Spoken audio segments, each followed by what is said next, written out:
Make sure you stay until the end. People make a common mistake that can cost you thousands of dollars, so we'll share what it is.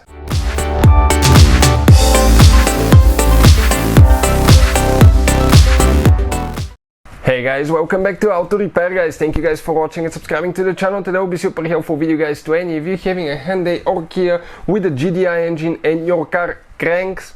Okay, it turns over but it doesn't start. Stay with us and we'll explain the most common things that can cause that and how to fix it.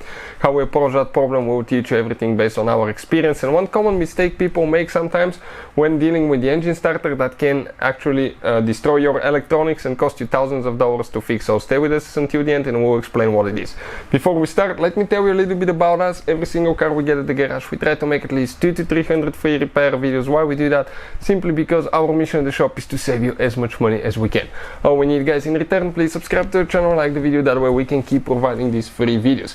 Now if you need to buy any parts tools for a good price and quick shipping, check out the link in the description of the video below. That's where we get all our supplies from. So with that being said, we have a 2.4 GDI engine that we'll be demonstrating on. But things to check guys. Okay, number one, if your car cranks but does not start, okay, what you will need to do, you will need to plug a scanner to the OBD port which is under the dash, and you need to check for codes in the engine computer guys. Now many of you asked us what scanner we recommend. That's the one that we use daily. It's an all system scanner. It can scan all systems in most cars and it works on, as I said, most cars, and Hyundai Kia is right here. I will put the link in the description of the video below if you want to check the current price and features guys. Check it out. Now if you have a code and it says something like low fuel pressure, no fuel pressure, fuel volume sensor out of range or anything like that, that will lead you in the right direction to fix your car. Maybe your car has problems with fuel pump, not getting enough fuel. It could be multiple things guys, but what I will recommend first guys. Now usually if one spark plug goes bad, your car will start on 3 cylinders, okay, on a 4-cylinder engine. If one is out, it will still start. In some cases it can even start on 2 cylinders, believe it or not.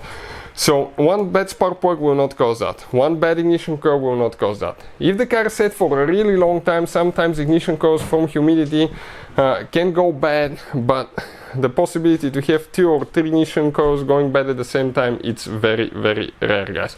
So if your car is not starting, what I recommend to check, I recommend guys, okay, to check that the fuse for the fuel injectors is working, fuse for the fuel pump is working, the fuse for ignition coils, okay, is working, and make sure that the main power fuse and all engine computer fuses are working as well.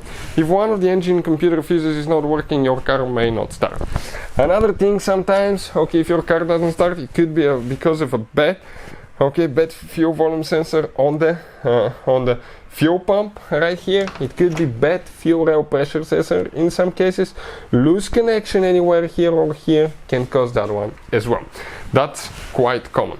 Now in some cases guys, okay, it could be problems with the ignition key, okay, or immobilizer as well, but in most cases that's not the problem. In most cases it's either fuse related to fuel pump, fuel injectors, or ignition coils. Another thing guys, if the car starts for a few seconds and it dies, it could be immobilizer, it could be weak fuel pump in the fuel tank, or a clogged up fuel filter, because it will build a little bit of fuel pressure but not enough to run for a long time and it will quit. And in some cases, if the pump in the fuel tank, it's known as a low pressure fuel pump, quits, it will not deliver fuel. So bad fuel pump in the fuel tank, okay, can do that, and the high pressure fuel pump. What's the difference between two of those?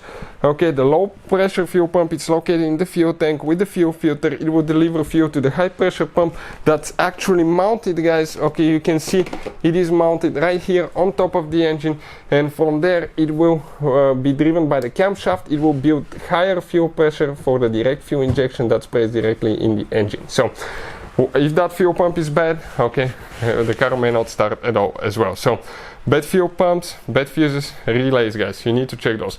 Relays also for fuel injection, ignition coils, relay for engine computers, and ignition as well guys, because your car may be cranking but not starting. This is the engine starter. If the car is cranking, the starter is fine. The only purpose of the starter is to spin the engine. If you want to see how to get to it, we have a special video that We'll explain that. Some people will replace starter, you don't need to. If the car is cranking slow and it cannot start, then it's a weak starter.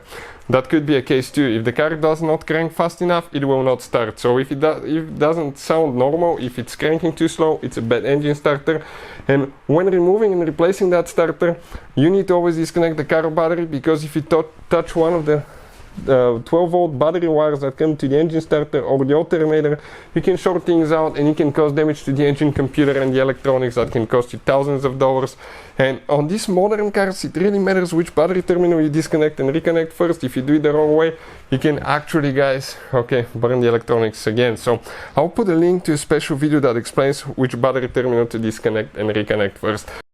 Another thing that can cause a car not to crank but not to start, it could be a bad crankshaft position sensor or disconnected crankshaft position sensor.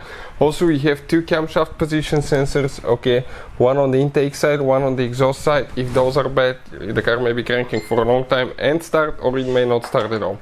Hopefully the video will be helpful to any of you trying to find this information. Thank you for watching and see you next time.